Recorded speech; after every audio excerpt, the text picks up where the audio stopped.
Coming in from Black 185 in our digital community, said, do you think, I'm assuming, LGBT community and the Black church can coexist? Absolutely. Let me push that question, because that's sort of an obvious yes. Church ain't turning nobody away.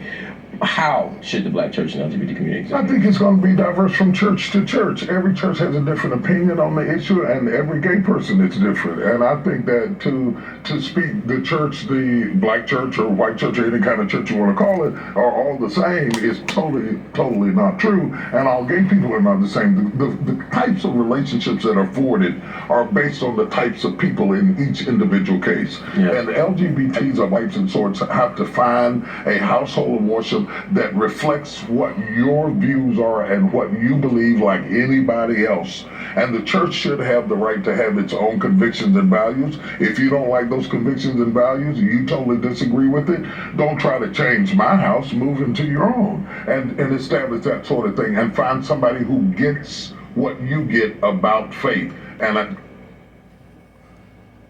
What it do is 903 Boxing. I'm your host, Charles J. Ooh-wee. Okay, man. This shit is long overdue. Yeah, there's some shit I should have started my channel with a video like, yeah, I got a new series, ladies and gentlemen. If you don't know, I got the Pimp C. I got the This Is Why Pimp C is the Real King of the South series. I got the Reparation series. I got the East Texas series. I got the This Is Why Idols Become Rival series. Yeah, I got a lot of goddamn series. This a new one, and it will be called The Black Church and My Thoughts. Yeah, and this will be part one. If you don't know me, I am 903 Boxing. I'm your host, Charles J. Subscribe to the channel, man. And when you do, hit the bell icon. It will notify you when I drop more content, man. Because I told you, we dropping them. We got a lot of goddamn sauce in this kitchen, man. So come on and get you some of this sauce. Let's get to the shit. TD Jakes. Yeah. He's well known. Everybody know him. Yeah, very known. Yep, everybody know him for his church, the Potter's House, which is located in Dallas, Texas, Oak Cliff to be exact.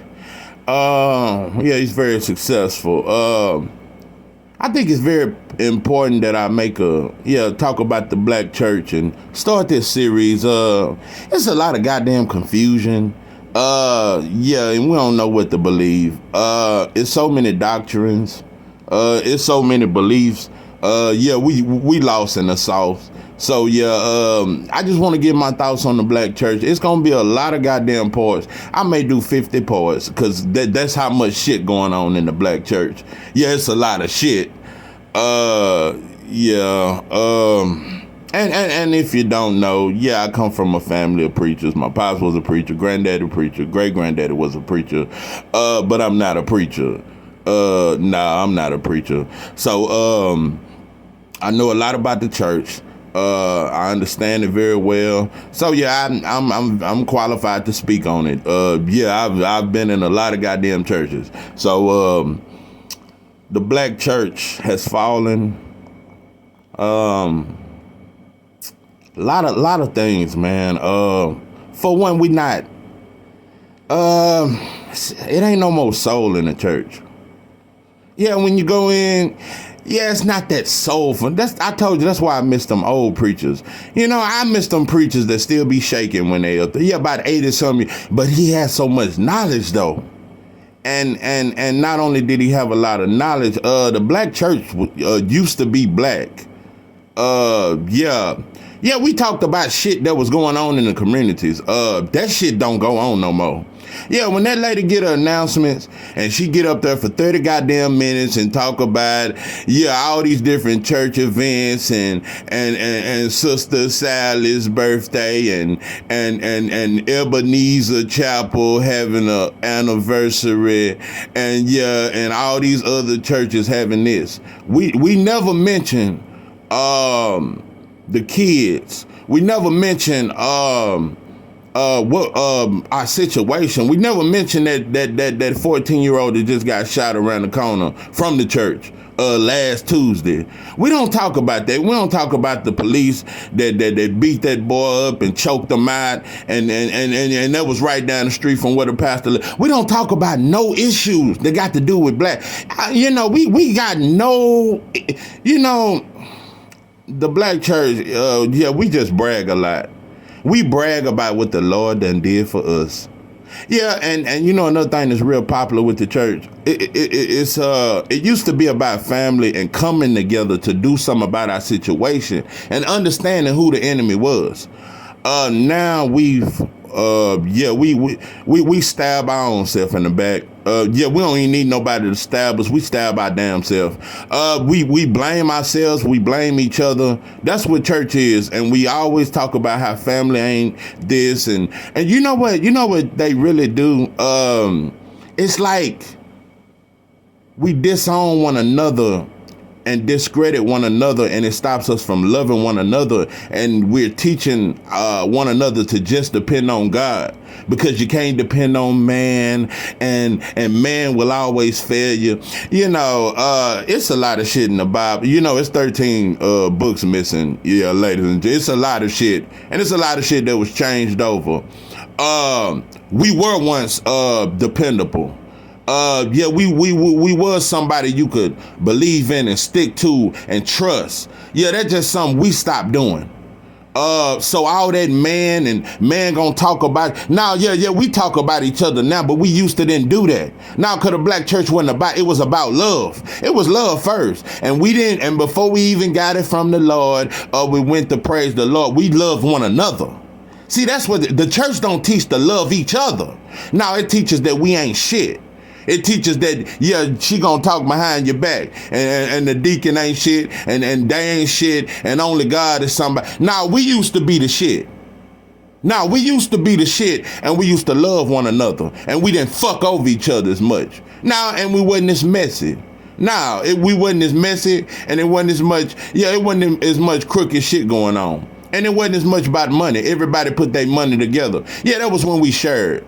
So we falling. It's just something I'm noticing. Like I said, the main two topics of church is bragging, which is stunning. It's no different from what these rappers do when they show money and guns in their video. All that bragging about what the Lord, you bragging, you stunning like your daddy.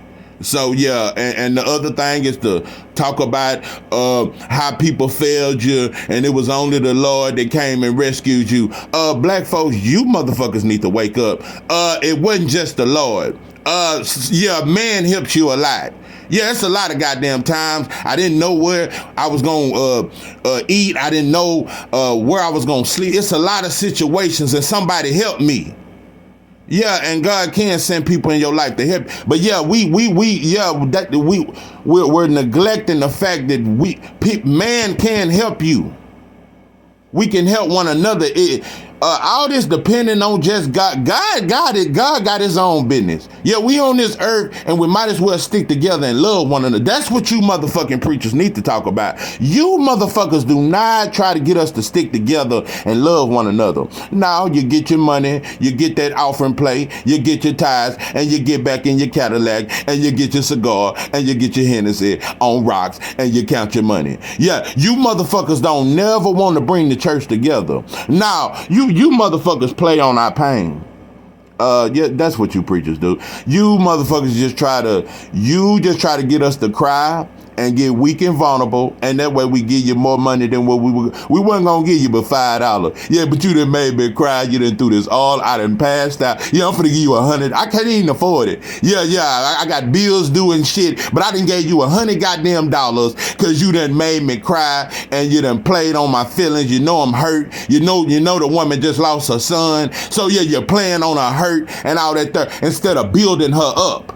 A lot of you preachers just play on the pain we go through instead of trying to heal us and teach us how to get through that. You teach us to constantly hate ourselves. And so, TD Jakes, you said some shit that made the hair on the back of my neck stand up. You said gays and the black church can coexist, and that if you don't like this doctrine, you should start your own church and find or go to a church that teaches what you believe or something that accommodates you. TD Jakes, let me tell you something. You the Barack Obama of preachers. Yeah, you the biggest sellout of preachers that has ever lived. You basically just told the world that if you don't believe the word of the Lord, you can create your own doctrine. That way it fits you and start your own church. Okay, well, you know what, ladies and gentlemen, Charles J, I'ma start my own church. Yeah, I'ma start my own church and follow a doctrine that accommodates my goddamn thoughts. And yeah, in this church, and I will cuss. Yeah, cause that's what I believe. Yeah, I believe you should be able to cuss. Yeah, I believe you should be able to cuss, and I believe you should be able to light a joint. Yeah, you should be able to light a joint, and instead of communion, instead of water and bread, we gonna have Hennessy on the rocks and some sake to me cake instead of some bread. Yeah, that's what we gonna have at Charles J Church. Yeah, we gonna be big blunts, big backwoods, big pressure. Yeah, and we gonna talk a lot of goddamn shit. Yeah, and it's gonna be a lot of goddamn cussing. Yeah, it's gonna be like a goddamn comedy show. Yeah, that's the way since we can start our own doctrine. And so all the thugs and players and pimps, come on to Charles J's church. You bring your Hennessy, bring your blunts. God damn it, it's 903 Boxing. I am your host, Charles J. With that, I'm out.